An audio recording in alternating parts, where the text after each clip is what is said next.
ఈ వీడియో మన గ్రామ దేవతల చరిత్రను తెలియజేసే ఒక ప్రయత్నం. ఏ మతాన్ని వర్గాన్ని కించపరచడం మా ఉద్దేశం కాదు. అందుబాటులో ఉన్న ఆధారాలతో దీన్ని రూపొందించాము.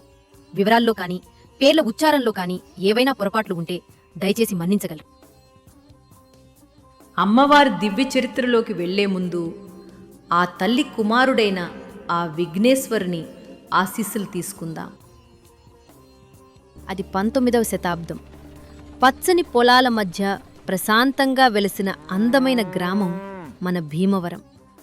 ఆ రోజుల్లో ఈ ఊరి పొలిమేరల్లో ఉన్న భారీ వృక్షాలే ఈ ప్రాంతానికి రక్షణ కవచం. స్థానికుల నమ్మకం ప్రకారం మన మావుళ్ళమ్మ తల్లి సుమారు 12వ శతాబ్దంలోనే ఇక్కడ వెలసినట్లు చెప్తారు. కానీ ఆలయ అధికారిక చరిత్ర 1880 నుండే లభ్యమవుతోంది. తొలినాళ్లలో ఆ తల్లి ఒక చిన్న మట్టి గూడులో ఎంతో సామాన్యంగా వెలసి ఉండేవారు. చుట్టుపక్కల గ్రామాల ప్రజలు భక్తి శ్రద్ధలతో దర్శించుకుని తమ మొక్కులు చెల్లించుకునేవారు.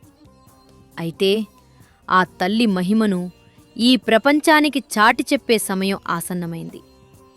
1880వ సంవత్సరం వైశాఖ మాసంలో భీమవరానికి చెందిన శ్రీ మారెళ్ల మాచిరాజుగారు, గ్రంథి అప్పన్నగార్లకు అమ్మవారు స్వప్నంలో సాక్షాత్కరించారు. తాను వెలసిన ప్రాంతం గురించి వివరించి అక్కడ ఆలయాన్ని నిర్మించవలసిందిగా ఆదేశించారు. ఆ వెనువెంటనే అమ్మవారి ఆదేశానుసారం వారు శోధించగా వేప, రావి చెట్లు కలిసి ఉన్న చోట మావుళ్ళమ్మవారి శిలావిగ్రహం కనిపించింది.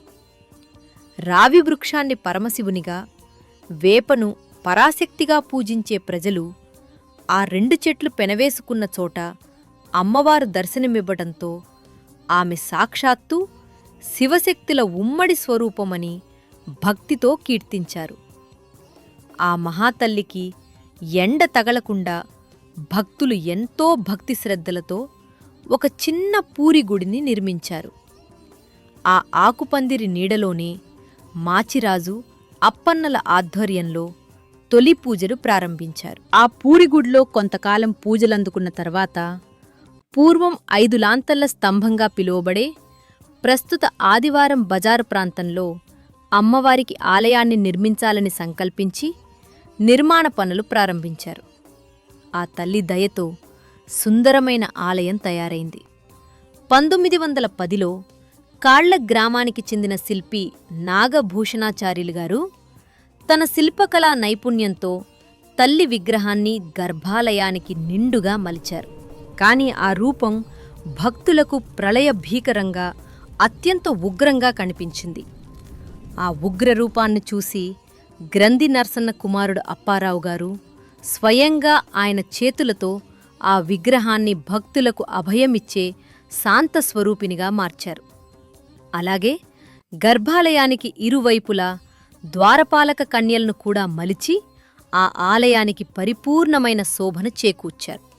అప్పటి నుండి నేటి వరకు ప్రతి ఏటా జరిగే జ్యేష్ఠమాస జాతర ఉత్సవాల్లో మెంటే వెంకటస్వామిగారి వంశస్థులు మరియు అల్లూరి భీమరాజుగారి వంశస్థులు అమ్మవారికి పుట్టింటివారుగాను, గ్రంథి అప్పన్నగారి పూర్వీకులు అత్తింటివారుగాను ప్రాధాన్యత వహిస్తారు.